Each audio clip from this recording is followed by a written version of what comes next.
Visions of Star Wars visions, Book of Boba Fett directors revealed, and Zack Snyder's Star Wars finds a home. Sort of. This is Pete Fletzer, and welcome to Disturbances in the Force. I felt a great disturbance in the Force. Many of the truths we cling to depend greatly on our own point of view. Another week, another flood of news, rumors, clickbait, and conversation. You give us 5 minutes, we'll give you the galaxy. All the links to the original sources can be found in the notes, and I urge you to check them out. So let's get to it.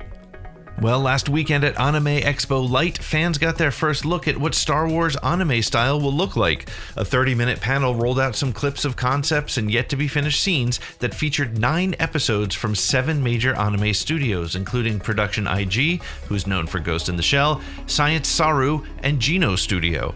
While the stories will probably not be considered part of the Star Wars canon, Jedi themes, familiar aliens, and new characters will grace screens starting September 22nd on Disney+. And speaking of visions, Thursday morning StarWars.com revealed the cover and an excerpt from the novel called Ronin, which is set to expand on the Visions short story called The Duel. It's author Emma Maiko Condon's first Star Wars story, and it's set to be released on October 12th. It's available for pre-order in the links in the show notes. In an interview with Express.co.uk, Tamora Morrison dropped some information about the upcoming Disney Plus series, Book of Boba Fett.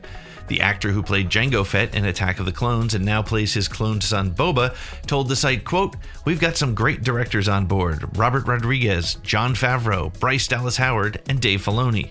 All of these directors were behind the camera for episodes of The Mandalorian, with Robert Rodriguez notably at the helm for Chapter 14 of the show, called The Tragedy, in which Boba Fett made his triumphant return. The Book of Boba Fett is scheduled to debut in late December of this year." Hollywood Reporter this week related that Justice League director and producer Zack Snyder is moving forward with an epic sci-fi fantasy called Rebel Moon. In 2012, Snyder pitched a, quote, more mature take on Star Wars to Lucasfilm that didn't move forward after the Disney acquisition later that year. Rebel Moon will be released on Netflix, who hopes it will spawn a broader franchise. Production is set to begin in early 2022.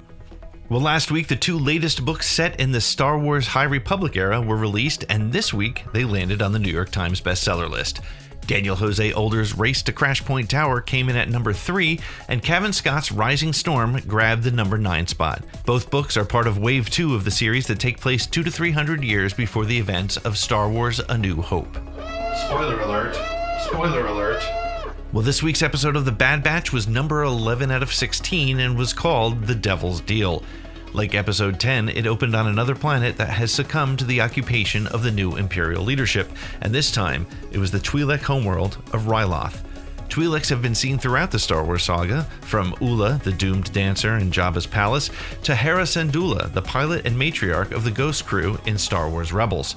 Additionally, Ryloth has made multiple appearances in both Clone Wars and Rebels. The Imperial occupation is led by Vice Admiral Rampart, who has former Bad Batcher Crosshair along with him leading the troops. Crosshair is watching out for Gobi Glee, a freedom fighter, among the crowd that has gathered to hear from the Empire.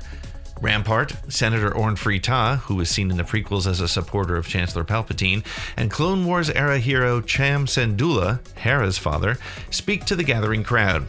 He's uneasy and unsure who to trust, but asks his people to lay down their weapons as the war is over. Meanwhile, his young daughter Hera and her droid Chopper are caught by clone troopers spying on the new Imperial facility for Gobi and return to her parents. But that does not put an end to her desire to be part of the resistance against the Imperial occupation. Soon, she joins Gobi on a mission to smuggle weapons back onto the planet, but not before Crosshair attaches a tracking device to his ship. Gobi, along with Hera, meet the Bad Batch off-world to retrieve the weapons, and the Bad Batch departs after the handoff.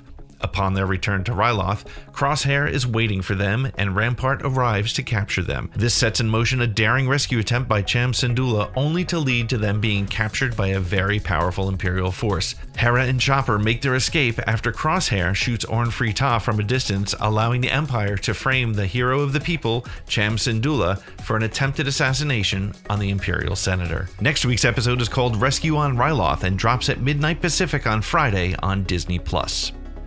Well, that wraps it up for this week's Disturbances in the Force. Make sure to check out the Around the Galaxy podcast for weekly one-on-one interviews with the people behind the fandom.